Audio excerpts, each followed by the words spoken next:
Selamat pagi, selamat bergabung kembali di duet siaran pagi. Menemani teman-teman beraktivitas pagi, mulai dari mempersiapkan diri, sarapan, ada yang udah lagi olahraga, ada yang lagi ngurus anak. Sudah siap dengan sarapan saya. Hi everybody. Hai everybody. Ini, oh, Manja, manja. Oh, oh. oh, gue Dapat sebel salam dari dari tadi. Najong. Aduh, gue lupa namanya. Di Twitter. Hah? Di X. Jadi kemarin kan gue ngepost ini apa namanya screen capture siaran kita.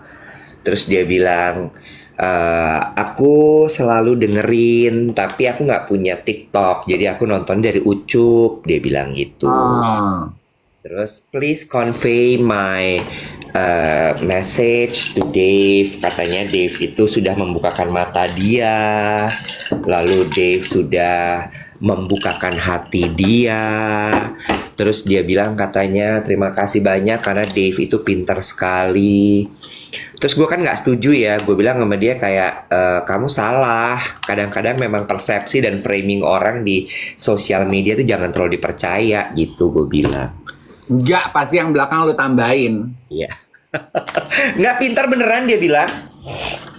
Terasa kok pujian tulus dari mulut lo sama yang enggak tuh terasa.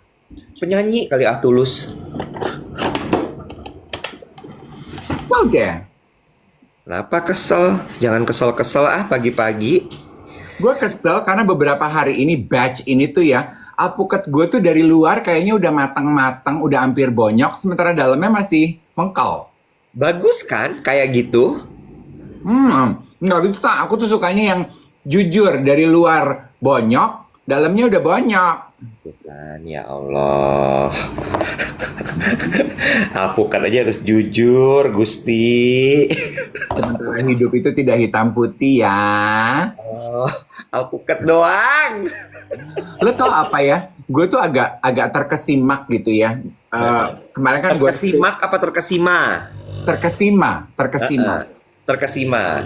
Betapa siaran pagi kita itu dinikmati tidak hanya orang-orang yang ada di Indonesia aja, tapi banyak teman-teman kita orang Indonesia yang tinggal di luar negeri yang Ya. juga menikmati siaran pagi ini gitu. Kayak kemarin ada yang dari Berlin lah, ada dari Denmark lah, terus ada yang lagi tugas, ada yang mau ngirimin gue kopi dari Jamaika. Terharu nggak lo? Karena dia pergi ke Jamaika tugas kantor. Jamaika tuh di mana sih, Nek? Amerika Selatan gila. Amerika Selatan tuh tiketnya mahal banget loh, Wet. Iya, tapi kan dia tugas kantor. Iya sih, maksud gue kantor apa ya? Tuh, nih dia bilang good morning from Berlin, good morning from Pittsburgh, good morning from Holland, Guten Morgen from Deutsch, Lisbon is here, Joko Supriyanto, Andika Christian tuh kayaknya di Jerman, terus Pittsburgh itu Eko Standi, good morning, selamat pagi Mas Eko 17 dari Belanda, aku dari Cibubur. Cibubur tuh juga pakai paspor loh. Tuh diralat.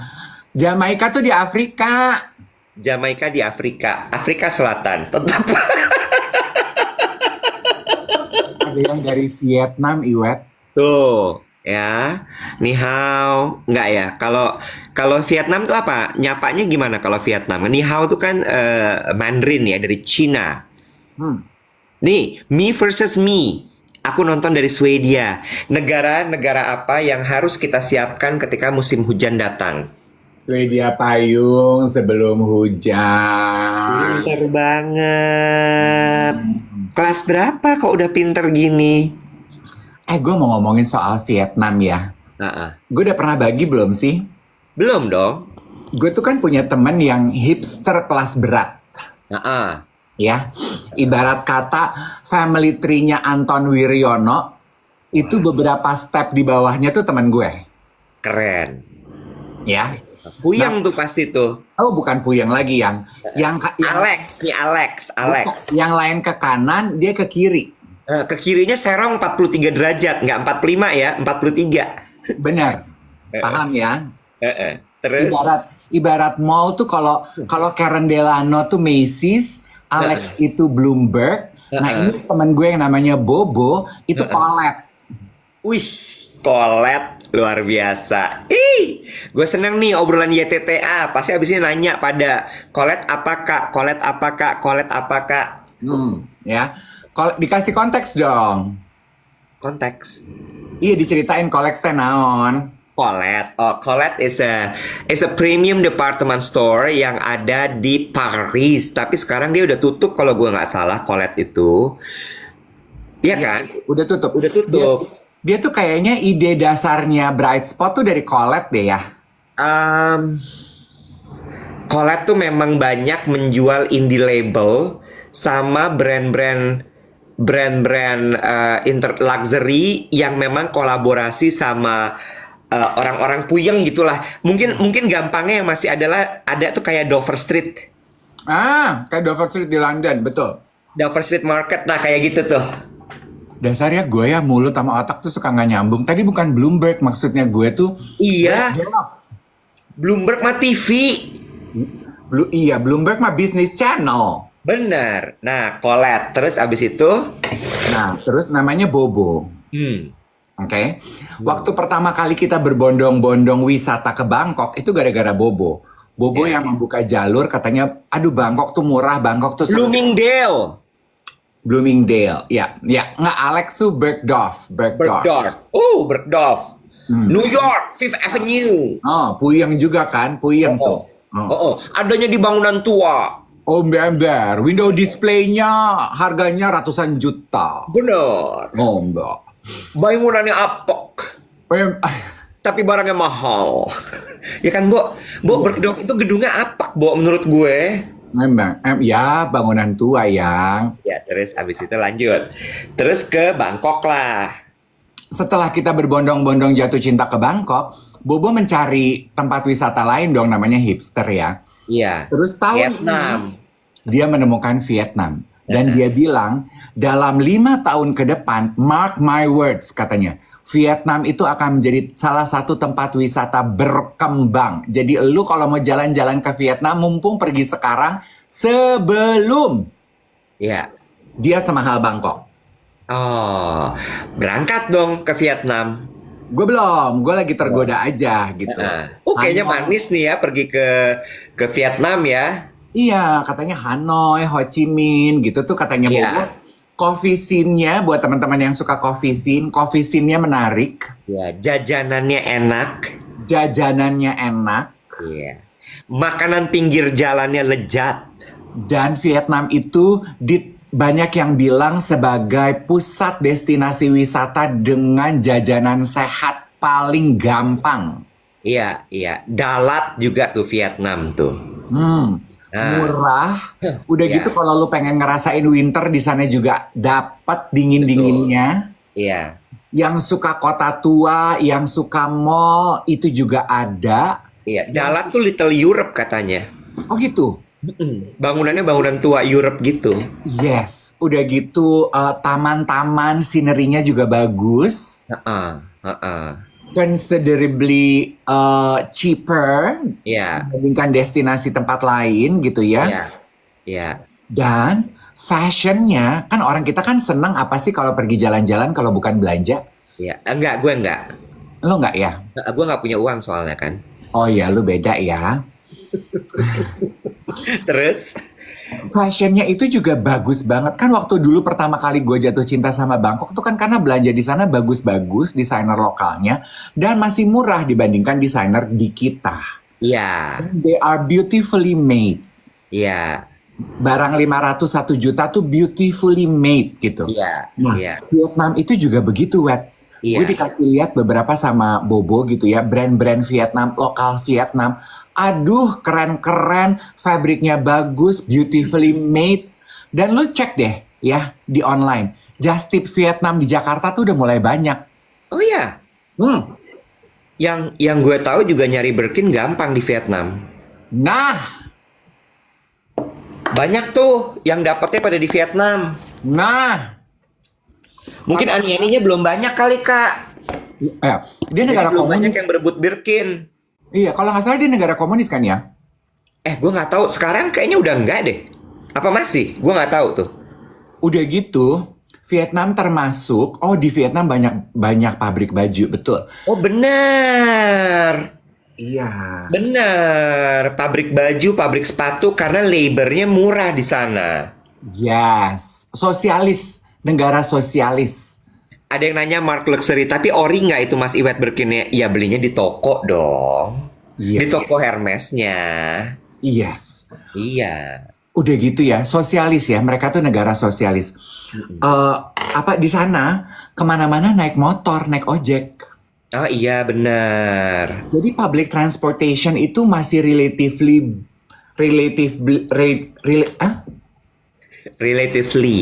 relatively gampang lah gitu. Lo tuh males ya. Begitu lo kayak udah bingung gitu, pikir dong lo. Jangan diem aja. Kesel banget. Lu ngatain gua males. Gue lagi nyontoin lo. Relatively. Ya, relatively cheaper. Say it. Relatively cheaper. Relatively.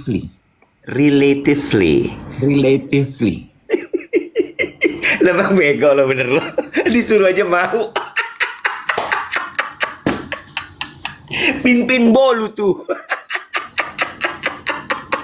Ada yang komentar katanya di Vietnam itu tempat wisata juga nggak ada pungli.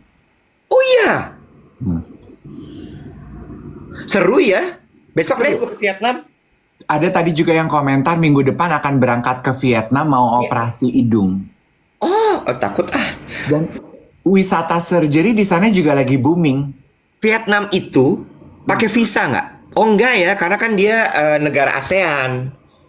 Nah, tapi ada yang kasih warning, hati-hati banyak scam. Kayaknya sih di setiap negara tuh juga memang kita tuh harus hati-hati ya. Iya. Kevin Santoso menanyakan, pagi Kak Dev. Pagi. Jawab dong pagi. Dias apa kabar? Gue cuma bacain komen. Baik. Udah WhatsAppan? Ya enggak lah. Kenapa? Moh. Ih, kok gitu? Food blogernya di Vietnam tuh Ih, baik. dialihin pembicaraan. Ih.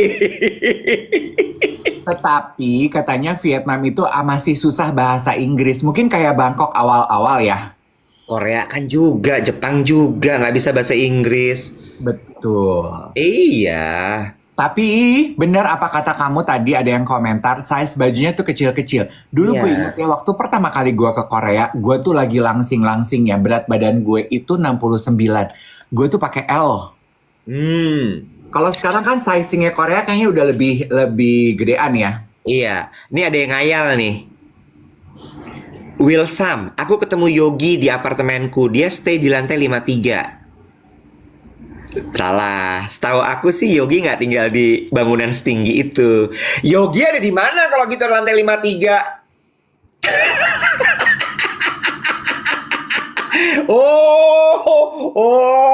Apartemen gedung tinggi sekarang mainnya Yogi ya. Ini kacau banget loh. Hidup orangnya kita bongkar di sini. Yogi kan tukang jahit, desainer. Siapa tahu dia nyamperin klien. Ya, nggak pakai ngomong stay dong. Ya kan, keluarga kali yang diukur. Sampai pagi ya. Turun-turun pakai piyama.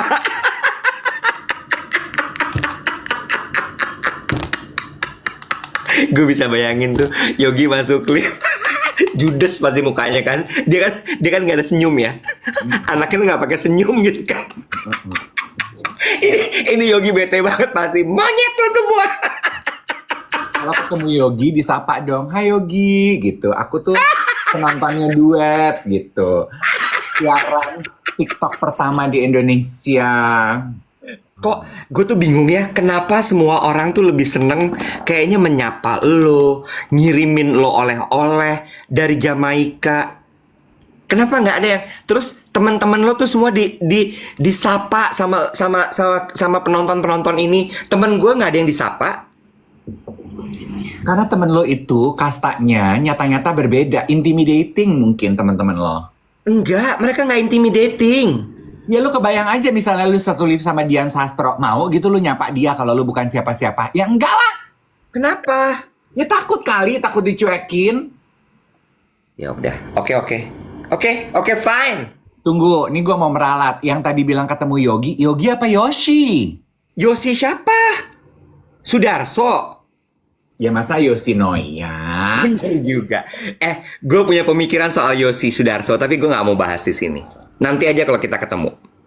Oke, tutup buku ya Yoshi ya. Iya, tapi gue kayaknya kepikir tuh kenapa dia terus abis itu bilang and who are you gitu. Ya nggak apa, gue tuh juga lebih menghargai orang yang begitu loh daripada orang yang pura-pura kenal, pura-pura inget tapi melelahkan. Iya sih, benar juga, benar. Iya kan? Oke. Ini ada yang bilang gini, gara-gara nonton ini aku jadi pengen nabung beli Tom Ford. Tom Ford udah masuk ke Indonesia tanggal 10, tokonya buka. By the way, Tom Ford ini, dibahas se-Jakarta. Maksudnya? Jadi beberapa kali gini, Mas Iwet, jadi Galeri De Mono itu dibuka untuk umum. Terus gue bilang, iya, aku pengen isi ulang. Parfum. Lu yang ngasih ide. Kalau gue kan cuma gue foto, lu isi ulang. Gue tapi nggak kejadian, orang gue ditungguin sama stafnya Moza. Karena tahu lu bakal ngisi ulang. Cuman satu tamu di Galeri De Mono yang begitu masuk ke kamar mandi pakai cek dulu, body check.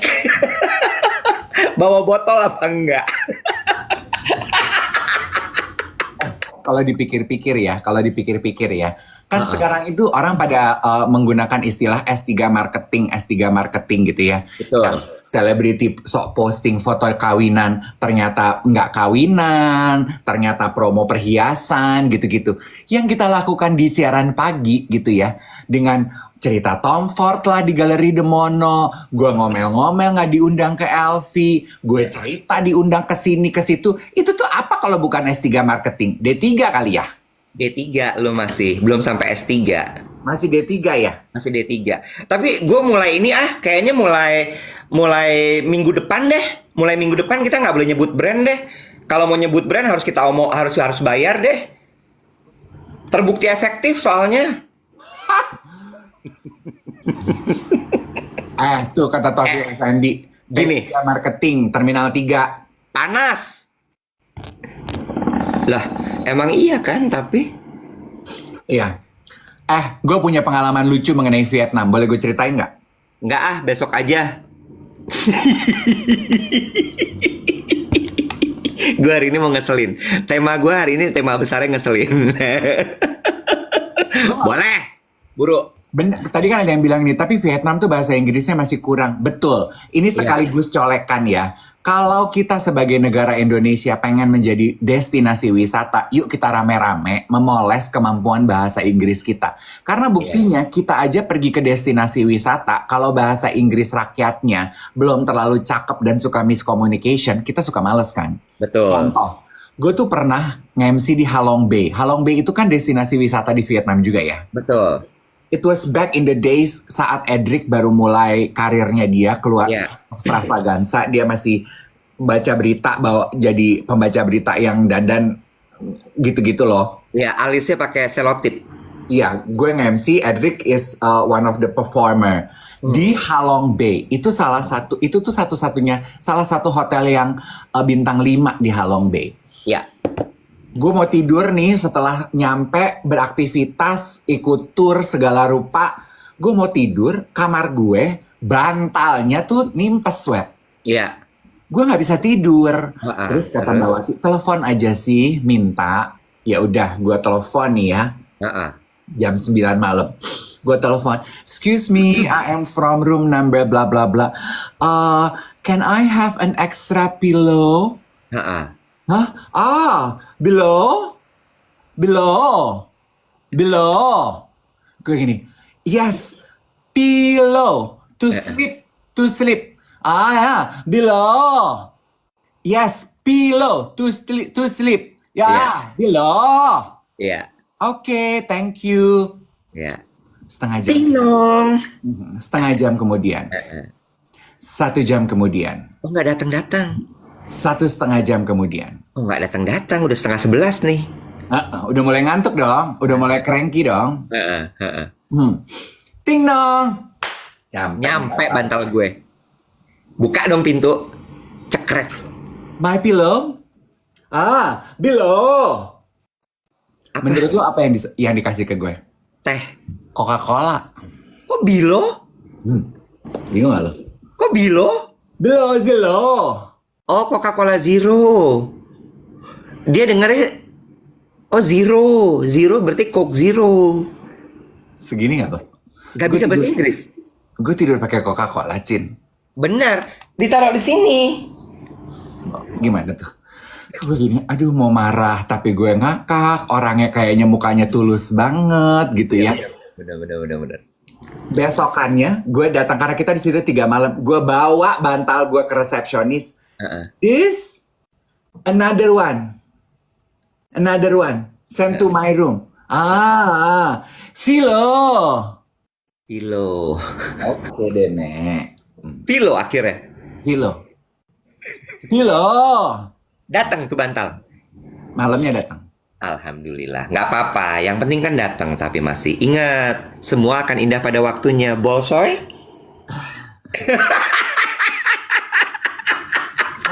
Dan teman-teman gini ya.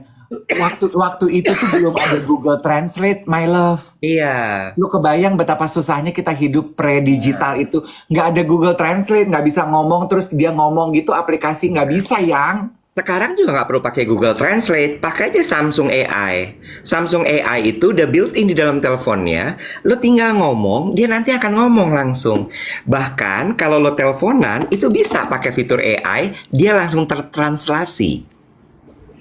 S24 Ultra. Gua nggak minum susu. Gue nggak minum es, gue lagi batuk.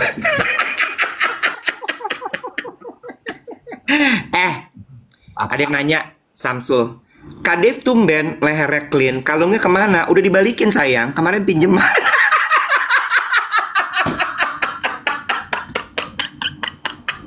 S3 marketing saya. Kagak, biar ganti-ganti Itu ada lagi yang nanya sama gue.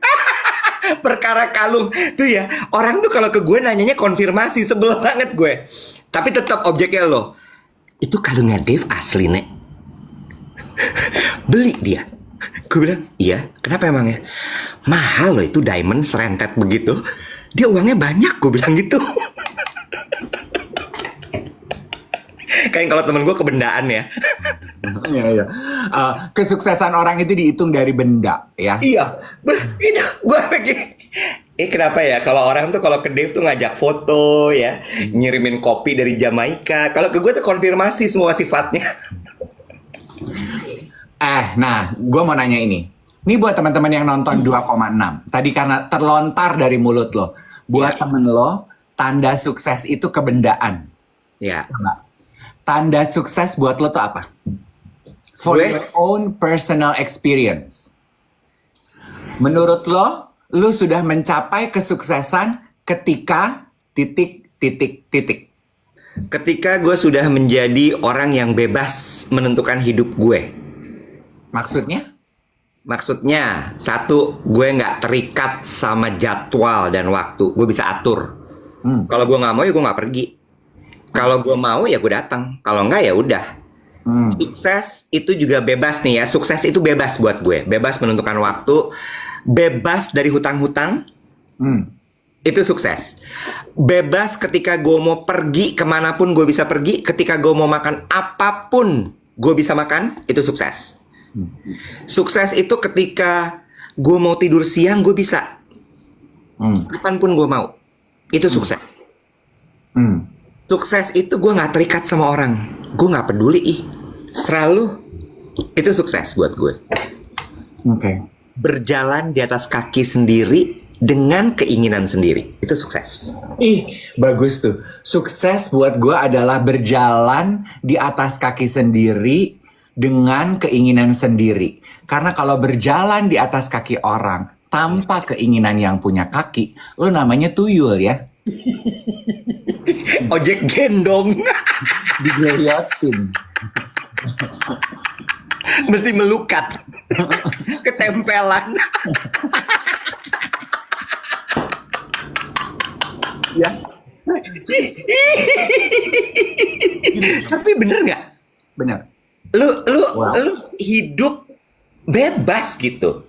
Gini, kenapa menurut gue penting ya? Waktu gue belajar menjadi coaching, dikasih tahu bahwa it is essential for us untuk selalu punya end goal. Dalam melakukan apapun dalam hidup itu kan ada proses, ada starting point, ada proses. Nah, lo harus janjian sama diri lo, end goal-nya apa? Ya. Dan disarankan, bukan jadi kucing. Kucing! Emang ada yang bilang apa? Dave belajar jadi kucing. Bukan dong. End goal-nya itu kalau bisa sifatnya jangan abstrak. Ya. Sifatnya itu harus jelas. Kenapa harus jelas? Supaya you know when it is achieved, when you have achieved it. Jadi berarti yang gue tadi lo bilang adalah masih nggak apa tadi bahasa lo? Abstrak. Tadi cita-cita gue tuh abstrak. Maksud lo? Ada beberapa yang tidak abstrak. Abstrak tuh gini, sukses kalau aku bahagia. Bahagia tuh lo nggak bisa bentuknya tuh nggak gini. Tapi kalau sukses buat lo apa? Sukses buat gue adalah ketika gue bisa tidur siang dengan bebas. Nah itu kan Iya. Ada wujudnya. ya, nyata dan terukur. Iya. Ada beberapa yang bilang katanya sukses itu kalau saya sudah menikah. Good. Sukses itu kalau saya sudah punya anak. Sukses kalau saya sudah punya properti pertama. Sukses kalau udah lunas KPR. Sukses kalau udah S2. Sukses kalau udah S3. Itu kan terukur, Iwet. Iya. Kenapa penting end goal itu terukur? Supaya ketika kita mencapai end goal itu, we can stop, celebrate the achievement, Ya. feel good about it, Ya. karena the celebration, the achievement yang akan membuat kita bersemangat untuk membuat goal berikutnya and continue with another journey. Gitu loh. Ya. Betul. Setuju. Jadi buat gue sukses itu mungkin belum ditanya sih ya. Lo apa kalau sukses buat lo? Tiap musim kehidupan tuh beda-beda. Jadi mungkin waktu gue umur 20 saat gue nggak punya rumah, sukses buat gue mendefinisikan kesuksesan adalah gue harus punya rumah. Karena gue capek nggak punya rumah, gue nggak repot nyari kos, gue pengen punya rumah. Gitu. Iya. Terus di umur 30-an, sukses buat gue adalah lunas KPR. Iya. Iya. Lo tuh bener-bener hitam putih ya? Maksudnya? Ya kesebut gitu itemnya.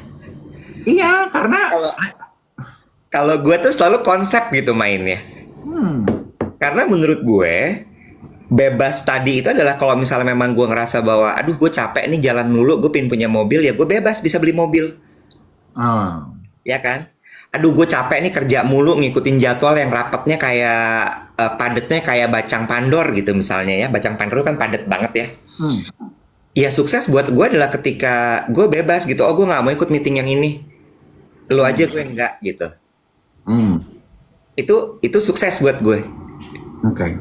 Ya kan? Karena artinya gue bisa menentukan hidup gue gitu. Gue nggak harus mengikuti aturan gitu. Aturan yang bukan maksud gue aturan harus diikuti, tapi gue nggak terikat gitu. Itu sukses buat gue. Lu kayak orang-orang kaya gitu loh, Bo. Siapa lu? Orang kaya tuh, lu bayangin ya opa oma yang kaya raya gitu ya, hidupnya tuh sukses menurut gue. Itu sukses tuh. Aku mau nemenin cucu hari ini. Aku udah capek sama cucuku. Aku mau pergi berlayar. Pergi dia berlayar. Itu sukses buat gue. Walaupun berlayarnya cuma di Danau UI ya. Iya bisa jadi, nggak masalah. Yang penting dia berlayar. Ya. Ya kan? Walaupun abis itu mungkin dia dikejar-kejar satpam UI ya. Apa nih kakek-kakek sama nenek-nenek berlayar di danau UI? Iya, iya, iya, iya. Iya Nah, kan? nah itu Terus dia bilang berarti, gini, capek juga tinggal di apartemen, gue mau tinggal di villa ah. Dia beli villa. Sukses. ya. Ya kan? Ada yang bilang berarti yang lu gambarkan adalah financial freedom. eh Mungkin iya ya, ujungnya finansial ya. Karena kalau misalnya lo udah bisa menentukan jadwal lo sendiri, asumsinya juga lo udah financially freedom. Karena kan biasanya kalau terikat jadwal tuh karena lo ngejar target, lo ngejar uang, lo masih dibayar orang, lo nggak enak kalau misalnya lo nggak mengikuti aturan kantor, Hmm. Oke. gitu. Aku suka kata-katanya Moshe. Having the ability to decide, Itu, to be decided. yes, itu sukses. Hmm. Having the ability to decide. Gue setuju, itu tadi. Oke. Gue yang memutuskan, bukan orang yang mutusin buat gue. Nggak bisa. It's my life. Hmm. Itu sukses. Ketika lo udah misalkan itu, gue tuh suka. Gue kan beberapa kali liburan gitu ya, terus ngobrol sama orang-orang luar negeri yang udah tua gitu ya, udah berumur. So, mereka liburan berdua gitu sama istrinya, pasangannya. Terus dia gitu, iya kita lagi keliling dunia. Kan nyaman banget ya, Bo. Hmm. Nanti Juni kita kumpul, balik lagi ketemu sama anak gue, sama cucu gue. Hmm. Iya kan? Mm-mm. Itu enak banget gitu. Terus udah gitu, besok gue diajak sama orang pergi ke kota ini di Bali waktu itu. Gimana menurut lo? Terus dia ngobrol dan dia tuh enak banget, Bo. Kayak, wow, enak banget ya. Nggak dikejar deadline. Iya. Nah ya, untuk bisa mewujudkan itu berarti apa dong yang bisa dilakukan? Ya, lo harus punya tabungan yang cukup. Ya bener sih, financially freedom juga. Financial freedom. Tapi sebenarnya ini yang gue pelajarin ya. Nggak harus tapi jadi sugih ya. Karena iya kesannya tuh kalau misalnya lo bisa jadi kayak gitu lo harus sugih. Hmm. Eh, nggak harus sampai begitu. Tapi at least hidup lo tuh cukup terus gitu. Hmm. Hmm. Lo mau makan ada uangnya, lo mau pergi jalan-jalan uangnya ada. Ya financial freedom juga lah ya. Karena kalau misalnya lo kayak gitu kan lo nggak khawatir bahwa nanti begitu gue pakai uangnya tabungan lo habis gitu. Itu dia. Iya. Setuju. Ya kan? Jadi maksud gue untuk bisa mewujudkan abstraknya mimpi lo itu ada faktor pendukung yang sebetulnya terukur. Iya. Duit. Gue mau cerita ini. Gue punya seorang teman yang bercerita tentang bukan gratification, delaying happiness. Oh my god. Oh, I love it. Delaying happiness. So, this person coming from a bahasa Inggris gue nggak tahu, Cina Totok, keluarga Cina Totok. Ya. Ya, mungkin keluarga Cina Totok yang nonton kita paham seperti apa keluarga mereka. Jadi keluarga Cina Totok tuh biasanya adalah mereka pedagang. Ya. Ya. Bisnisnya biasanya dagang. Entah itu jual toko kelontong, toko emas, toko perhiasan atau apa gitu. Pokoknya dagang atau bahkan toko bakmi. Hmm. Ya. Di mana culture budaya keluarga Chinese Totok tuh bener-bener dijaga banget, Bo. Yang masih ada altar di rumahnya. Hmm. Walaupun mereka mungkin penganut Nasrani tapi masih pakai hiyo sembayang. Ya. Masih memuja leluhur dan lain sebagainya. Hmm. Dan mereka selalu diajarkan soal delaying happiness. Ah. Karena gini, hemat-hemat dulu sekarang. Ya. Kamu tabung supaya nanti kamu akan bisa memanen hasil tabungan kamu dan kamu bisa menikmati hidup. Hmm. Dan ini ternyata menjadi sebuah konsep value hidup, Bo. Delaying happiness. Yes. Jadi kalau misalnya dia kerja, gitu dia kan kerja keras karena mereka kan etos kerjanya gila banget ya. Ya. Kerja, benar cari uang. Dan ketika uangnya udah masuk, dia pingin spend, dia akan gini, nanti aja nggak usah sekarang, Hmm. you know. Dan itu Dan itu bener-bener kayak ya udah, happiness itu nggak ada dalam kamus mereka. Bener-bener seperti apa kata pepatah Indonesia, bersakit-sakit dahulu, berenang-renang kemudian. Ya, betul. Iya. Iya, dan sampai di satu titik Frugal living. sampai di satu titik, terus kemudian dia gini, gue buat apa ya? Menunda-nunda kebahagiaan. Gue pengen lihat Amerika misalnya, gue pengen lihat San Francisco. Kenapa gue nggak pergi aja? Ya. Tapi, oke. Iya betul. Membahas mengenai hal ini ya, delaying happiness gitu. Kayaknya ini juga bicara mengenai umur, usia dan generasi deh, Iwet. Generasi, kalau kita mau, kan di TikTok banyak yang ngebahas tuh perbedaan Gen Z sama Boomers dan di atasnya lagi. Lu hidup di zaman susah, lu tuh masih terancam perang, mau makan aja susah. Ya, maksud gue ini ya, just to give you guys a background, kenapa generasi orang tua kita hidupnya tuh seperti itu, delaying happiness. Karena memang hidupnya tuh jauh lebih menantang dibandingkan generasi milenial Z, X. Ya kan? Jadi mereka memang terbiasa untuk kerja keras, mendapatkan sesuatu, jangan buru-buru di-spend. Kita nggak pernah tahu apa yang akan terjadi tahun depan, besok, bulan depan, tahun depan gitu. Jadi ntar dulu deh. Jadi life enjoyment itu beda banget gitu. Plus ya, kan kala itu dunia tuh kelihatan jauh lebih sempit. Ya nggak sih, Web? Iya. Kita tuh kayaknya mikir, orang Indonesia, dulu waktu kakek gue kuliah di Stanford, di London, itu tuh kayaknya, di ujung dunia banget gitu. Dia cerita pas dia dilepas dari kampungnya dia sama orang tuanya tuh kayak dia mau mati nih, kayak lo gak akan balik lagi gitu, mau terbang naik pesawat.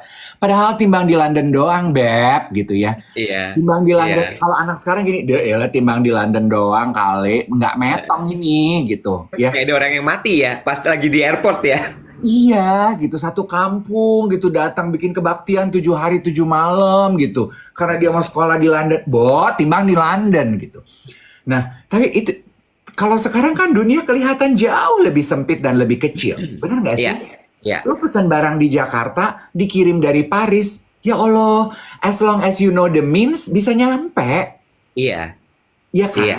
Jadi Iya. maksud aku, make sense juga kalau generasi di atas kita itu delaying happiness itu embedded in their attitude. Sementara agak sulit mungkin diterapkan untuk generasi sekarang yang dunia jauh lebih menyenangkan, enjoyment life, pilihannya jauh lebih banyak. What do you think?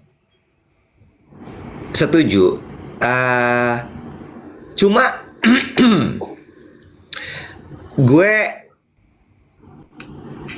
gue bingung loh, apa ya intisari di cerita gue tadi. Ini PA deh lo, kurang magnesium. Tapi gue tuh cuman gini, gue ngerasa kayak, wah, topik yang bagus ini, delaying happiness.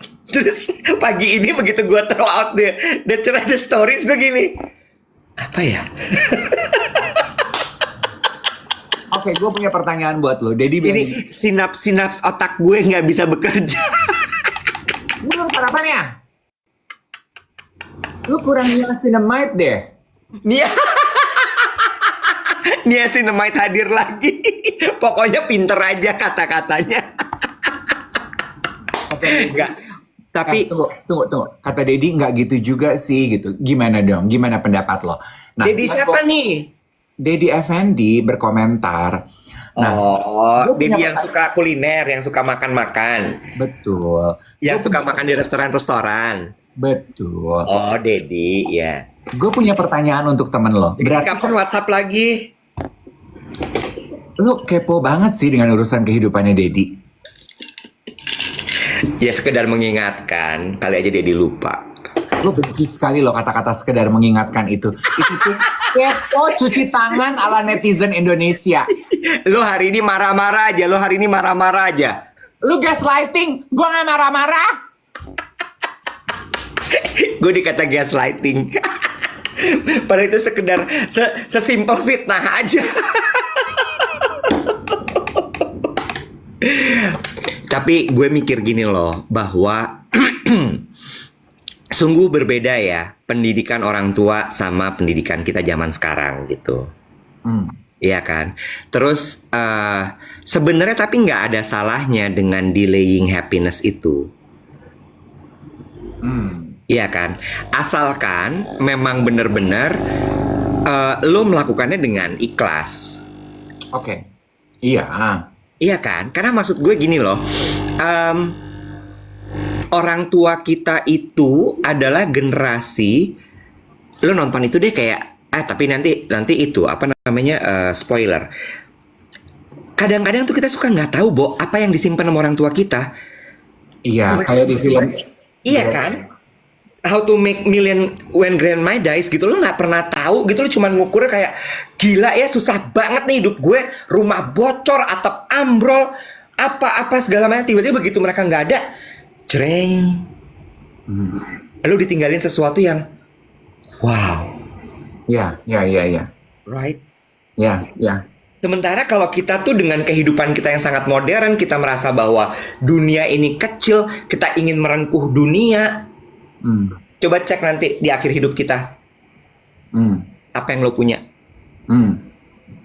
Nggak salah juga, cuman ini memberikan sebuah wawasan gitu, tentang ada yang namanya delaying happiness ini. Iya. Betul, agree.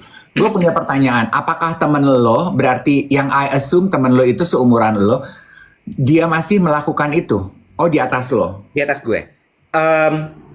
Saat ini dia menikmati delaying happiness orang tuanya sih. Oh, sih. Tapi apakah dia menerapkan itu di dalam kehidupan pribadinya ATM? ATM, dia cukup bijak.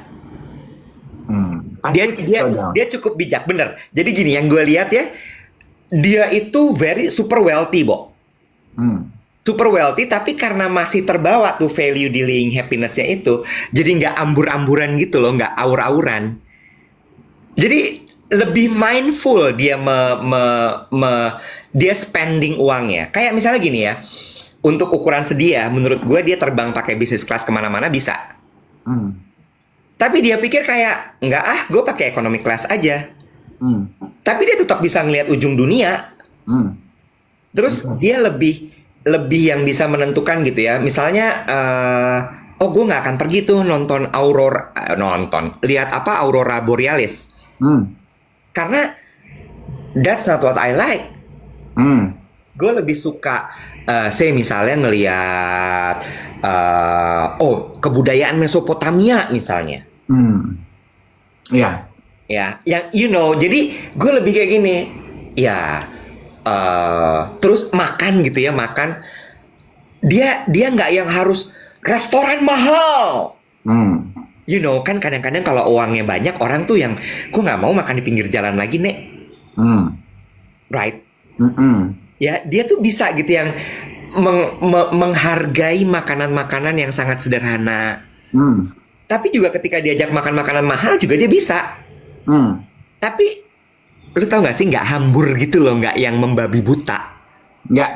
Ada restoran baru nih, Michelin star apa-apa, dia akan bener-bener kayak emang seenak itu, menurut gue itu gara-gara delaying happiness yang diajarkan orang tuanya. Iya gak sih? Emang seenak itu beneran? Dan dia bisa lebih jujur gitu, enggak, menurut gue nggak enak. Jadi palet kehidupan itu lebih kaya menurut gue. Ya, understood. Ternyata maksudnya Dedi gini, tadi Dedi make a point bahwa kebudayaan Chinese conventional itu, kenikmatan hidup itu makan, punya atap cukup gitu ya. Punya atap cukup, you have a roof over your head gitu ya. Udah gitu. Tapi ya, yes, that's true gitu. Tapi but then again, generasi milenial ke bawah itu top spender, bukan top spender, yang suka pada belanja Dior, Hermes, brand-brand itu tuh yang Chinese. Jadi sebenarnya udah nggak gitu juga kayaknya anak-anak mudanya, karena kan mereka terpapar dan terlihat dengan so many fashionable items, dan mereka merasa bahwa jir, gue tuh ternyata mampu, beb, gitu. Why not spend it? Gitu. Menurut gue kalau yang generasi sekarang ini yang Gen Z atau yang millennialsnya Chinese family itu pemberontakan, Bo. Oke. Karena menurut gue yang delaying happiness itu kakeknya mereka. Iya, itu that's my point. Iya kan? Kakeknya mereka tuh, kakek sama kakek buyutnya, karena mereka yang merintis kan. Yes. Terus begitu ke bapaknya, which is adalah anak kasih kakek itu udah mulai gelisah tuh.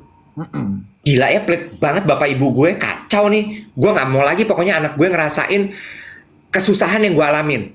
Iya. Akhirnya anaknya diaur-aurin tuh, dikasih kartu kredit, uang jajan berlimpah. Iya. Iya, iya. Sementara yang temen gue ini tuh dia tidak menikah. Jadi gue merasakan gitu bahwa ini delaying happiness-nya masih ada, tapi juga dia nggak mau yang segitu kakunya lagi seperti bapak ibunya dulu. Yes, that's true. Gue nggak akan pernah lupa ya Iwet ya, beberapa waktu lalu kan gue sering kerjasama sama BCA Prioritas. Terus kan mereka kan selalu membawa nasabah. Kerjasama lagi sama BCA Prioritas. No, udah enggak. They cannot afford that trip, bukan gue. Oh iya, oke. Terus sama nasabah prioritas. Terus Iya. kan setahun sekali ada trip khusus yang mereka hadiahin ke nasabah prioritas general check up di Singapura. ya, Terus trip gue suka diajak gitu. ya. Terus sebagai badut. Terus ada satu opa oma ya. Aduh, general tipikal asuk-asuk aja Iwet. Lo tau kan opa oma totok Chinese yang pakai setelan. Lo tau kan oma-oma Chinese totok yang atas bawah celana tuh masih sama gitu ya. Sendal juga aduh ala kadarnya, si opa kemana-mana meniklimis pakai kemeja, pakai celana di sini gitu ya. Iya. Sendalnya skol. Ember gitu ya. Iya. Jauh Batas kalian. Yes, jauh dari luxurious gitu. Iya. Tapi gue dikasih tahu sama tim BCA, ini si opa ini kaya banget loh. Iya. Gue percaya.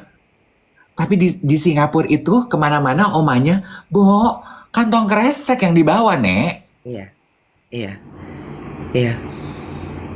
True. Ya delaying happiness itu tadi. Iya, tapi tiap kali kita pergi makan, kita pergi jajan, kita pergi apa, dia yang insist, opa aja yang bayar, aku aja yang bayar, aku aja yang bayar. Iya. Tapi ya, lantas tidak delaying happiness itu tidak membuat mereka jadi tidak bahagia loh, Dave. Iya, that's their own way of defining happiness. Right. Jadi maksud gue balik lagi gitu bahwa ternyata nggak uang ujungnya. Iya. Iya kan? Ternyata mungkin ini ya balik yang tadi Dedi bilang bahwa memang konsep hidup mereka adalah selama gue makan cukup, gue tidak kesulitan makan, gue masih makan dengan lauk yang benar, ya nggak? Terus kemudian gue punya rumah untuk gue tinggal, nggak harus mewah tapi nyaman. Lalu kemudian apa? Gue sehat, ya, gue punya keluarga. That's happiness for me. Bisnis gue lancar, menghasilkan uang cash, liquid uangnya. Bukan yang bayarnya nanti 3 bulan lagi, 6 bulan lagi. Ya Allah, capek banget ngurusin cash flow. You know, sekarang kan, Bo, zaman sekarang, gue punya bisnis. Lo cek cash flow-nya, Dave. Berantakan pasti. Iya, betul. Karena kliennya baru bayar 3 bulan lagi, 6 bulan lagi. Cuman di atas kertas, bagus. Cek cash flow-nya. Berantakan. Iya, betul. Gue punya temen ya, bicara mengenai cash gitu. Cash is king. Buat beberapa keluarga teman-teman gue yang Chinese totok yang sedang kita bicarakan ini ya. Mereka masih menganut bahwa cash is king. Gue punya teman, gak usah disebut namanya. Dia lagi menemani nyokapnya. Alex, Yogi, Bobo. Bobo. Cancer treatment, Iwet. Ya. Jangan bercanda. Terus? Enggak, tapi the moral of the story. Nggak punya asuransi. Tipe orang tua yang nggak percaya asuransi. Ya, dan nggak punya ya? Nggak punya. Oke. Nggak kartu kredit, Wet. Ya. Cash. Ya. Ya. Ya. Dan ini perawatannya ini udah berlangsung 2-3 tahun gitu ya. Dan sekali trip itu teman gue mesti bawa cash. terus gitu ya, di kursi roda lagi jalan-jalan di Takashimaya, lewat The Beers. Tuh gini, aduh, The kapan? Diamond. Iya, kapan ya Mami punya kayak begituan tuh, pengen juga ya punya kalung-kalung begitu Di kursi roda nih ya. di kursi roda. Terus eh, anaknya ya. dia bilang gini, Mam, uang yang Mami spend tiap bulan untuk trip pengobatan kita, sebulan itu dapat 3 kalung kayak begituan, Mam. Sama. Terus dia cerita ke gue gitu ya, gue tuh kesel sama emak gue. Kenapa sih gitu nggak punya asuransi? Kenapa sih kayak gue gini? Bo, pola hidup mereka, cara mereka hidup itu beda dari kita.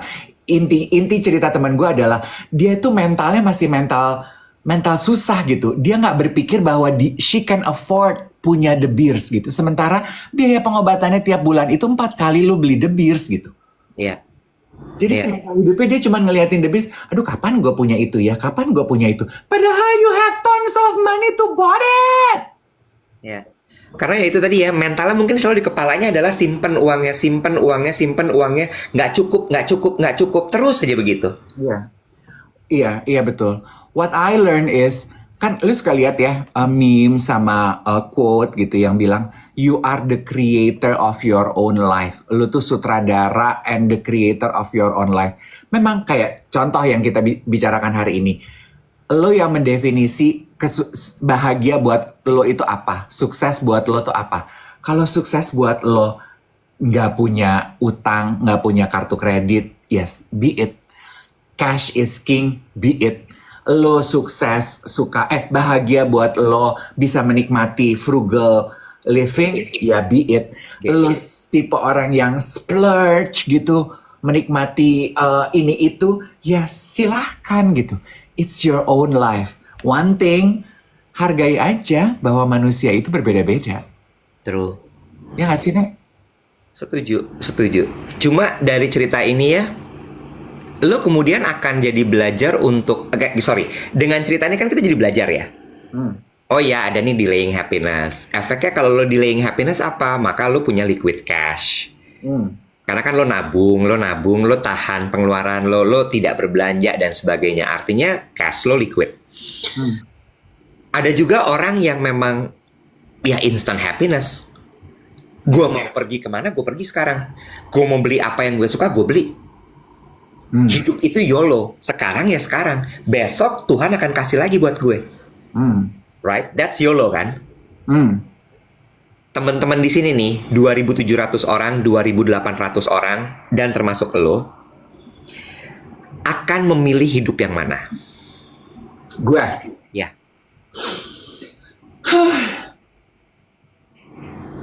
Gue sih sebenarnya nggak tipe yang head on berlebih juga sih, Iwet. Ya. Talking to your diamond necklace.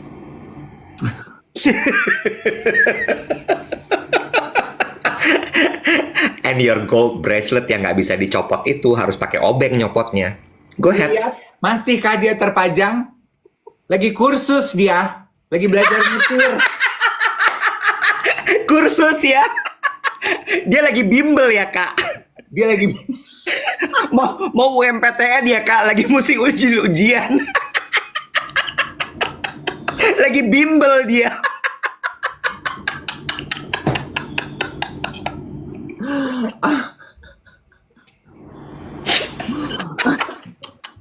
Bener. Mana gelang lo? Lagi bimbel. Kenapa sih lo yang lainnya? Wah. Apa? Bulan depan gue jemput. Apa lo?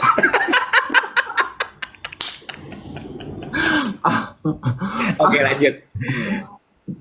Tapi ya, yang menurut kita kayaknya pernah bahas deh gitu. Yang kurang dari kita tuh adalah waktu kita sekolah, kita tuh tidak diajarkan how to manage money. Ya. Kita tuh kayaknya cuman dipersiapkan, lu tuh sekolah supaya kerja. Kenapa harus kerja? Karena kerja itu cari uang. Ya. Nah, prosesnya berhenti sampai di situ tuh. Ya. Ketika lu cari uang didapatkan, kita tuh nggak diajarin how to manage it. Ya. Iya kan? Ya. Itu satu-satunya hal yang gue sirikin dari anak-anak zaman sekarang. Ya. Iya. Itu yang gue nggak sirik dengan nominal pendapatan mereka yang berbeda dari gue, karena menurut gue mungkin plus minus inflasi sama. Yang salah adalah, yang gue sirikin adalah mereka pintar memanage pendapatan mereka, gue enggak, karena mereka lebih accessible menerima ilmunya. Gue nggak ada yang ngajarin. Ya. Itu Oke. terlambat belajarnya. Ya. Makanya gue mengajarkan itu sedini mungkin kepada keponakan-keponakan gue. Ya. How you manage spending money. Lu nggak menjawab pertanyaan gue. Apa tuh yang? Kan gue nanya, lu tipe yang mana jadinya dengan pelajaran ini? Are you a delaying happiness atau lu adalah yang YOLO? Lo masa lo nggak bisa tebak gue? Gue udah clear. Gue tuh delaying happiness, Iwet. Ya. Ya nggak apa-apa kan, gue butuh statement afirmasi supaya pada jelas. Ya. Kenapa sih marah-marah aja? Nggak marah-marah. Orang tonsea, orang gunung. Emang kalau ngomong ngegas. Lagi ngerasa nggak nyaman di sebelah mana? Apa yang lagi Dave merasa tuh insecure-mu? Mau diselepet gue.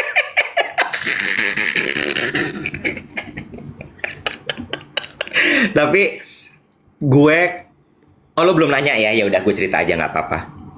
Sensi deh.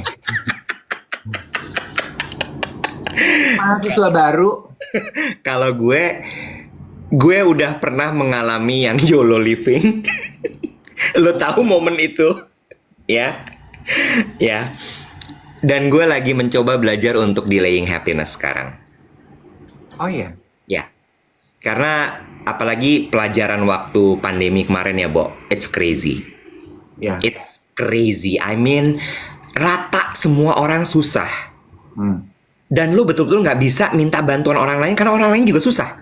Iya. Right? Top to bottom. Yang paling kaya sampai yang paling kismin tuh semua susah. Semua susah. Sehingga di situ gue belajar bahwa, damn, gue harus benar-benar bergantung pada diri gue sendiri. Ya. Ya. Dan itu benar-benar saat dimana gue tahu bahwa, ya lo harus punya liquid cash.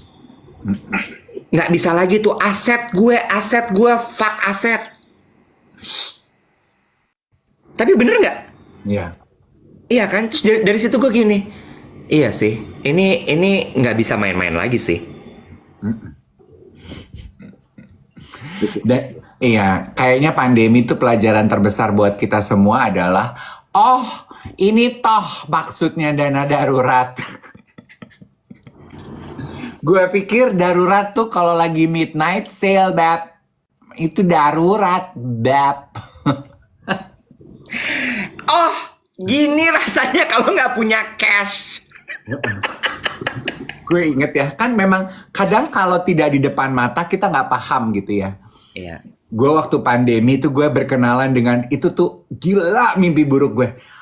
Ah, ini toh maksudnya suku bunga floating. Iya. Yang lo akhirnya Paham. Oh, floating tuh itu nih. Iya, yang lo harus nego sama bank untuk cicilan lo. Ya, untuk KPR lo. Iya. Ya kan? Iya. Iya. Terus pelajaran lagi soal bahwa ini kan kalau yang si asuk-asuk itu tadi gitu ya, AI itu kan nggak punya insurance gitu ya, mereka semua pakai cash keras, mereka bayar tunai. Setelah gue operasi, gue sadar bahwa gue harus punya insurance. Untung gue punya. Ya. Kalau gue nggak punya insurance, gimana nih? Udah liquid cash-nya terbatas. Kan lagi proses ya, Beb ya. Tiba-tiba mesti bayar kepala dibuka. Ya apa? Ya. Dan itu gue belajar bahwa, oh iya ya, ketika lo nggak punya liquid cash gitu ya, maksudnya kayak ketika lo lagi berusaha untuk menabung itu, oh iya, gue nggak makan di Marimoto, Tom's, Liveng, you name it lah. Gue nggak mati kok. Iya. Yang penting gue makan 3 kali sehari. Pagi gue makan buah, siang gue makan nasi pakai lauk pauk, malam ya terserah lo mau makan apa. Atau mungkin terserah lo deh lo mau makan apa. Pokoknya 3 kali lo makan. Sekarang kan banyak gitu ya, dan lo nggak perlu takut lo kelihatan lagi frugal gitu ya. Banyaklah alasan-alasan yang bisa lo lakukan. Aku tuh lagi intermittent, beb, jendelanya udah ketutup. Atau gue sekarang udah sampai di titik dimana gue nggak peduli. Ya, Ya nggak sih? ya. Orang ngajak gitu temen gue misalnya, kita makan di ABC Steak. Kita makan di XY Steak. Nggak ada duit, Bo. Gue nggak ikut deh. Ya Iya, udah. iya, betul. True, true, true. Tapi kalau gue memang lagi ada kemampuan untuk spending, ayo kita pergi. Nah, ini kenapa kok buntutnya jadi obrolan bagaimana pandemi mengubah kita ya? Tadi kan adalah biasakan untuk punya cash. Kemarin waktu gue di Junsei itu gue ngobrol sama Nonita Respati. Terus ini juga mengenai perbedaan tabiat kita pasca pandemi. Menurut kalimatnya Noni adalah gini, gue nanya, berasa nggak sih sekarang kalau kita tuh setelah pandemi lebih sering di rumah? Iya, kalau aku tuh menurut aku bukan kita lebih sering di rumah, Kak. Orang itu setelah pandemi jauh lebih jujur terhadap keinginan dirinya. Ya. Maksudnya, gue bilang gitu. Kalau dulu kita diundang event, nggak enak gitu, nggak penting-penting banget, nggak enak, datang deh sempetin. Kalau sekarang Kak, aku bikin event, orang tuh jujur banget. Aduh Non, gue nggak bisa hari ini, I don't feel like going, maaf ya. Orang tuh lebih jujur aja. Ya. Orang lebih jujur terhadap diri mereka sendiri. Ya. Udah nggak ada tuh nggak enakan gitu, Ya. ya kan? Iya, benar. Ya, sama kayak lo, gue lagi berhemat, Bo, gue nggak bisa ke embassy tiap hari, Nek. Iya. Iya. Ya, Iya. Itu dia tadi, belajar dari lebih jujurnya itu sehingga lo juga jadi kayak, oh ya udah gue lagi mau spending nih. Gue lagi ada uangnya, gue mau makan. Oh enggak deh, iya, nggak usah lah, ngapain gitu. Makan biasa aja kok ternyata. yes. Even I can bukan enjoy, namanya apa ya? Gue bisa menghargai sekali nasi putih sama telur dadar anget pakai kecap. You know, it's so comforting ternyata gitu. Yang dulu kayaknya mikir telur dadar banget nih makannya. Iya kan? Ber, tuh gini. Iya, sama bener ya apa kata orang tua kita zaman dulu. Kalau nyari rumah itu, kan dulu ya orang tua gue gini kan, kalau kita pindah-pindah tugas gitu ya, mereka tuh nyari rumah tuh selalu dua hal. Like this. Yang deket gereja, dua, yang deket sekolah. Jadi kalau perlu-perlu banda kita bisa disekolahin, Beb.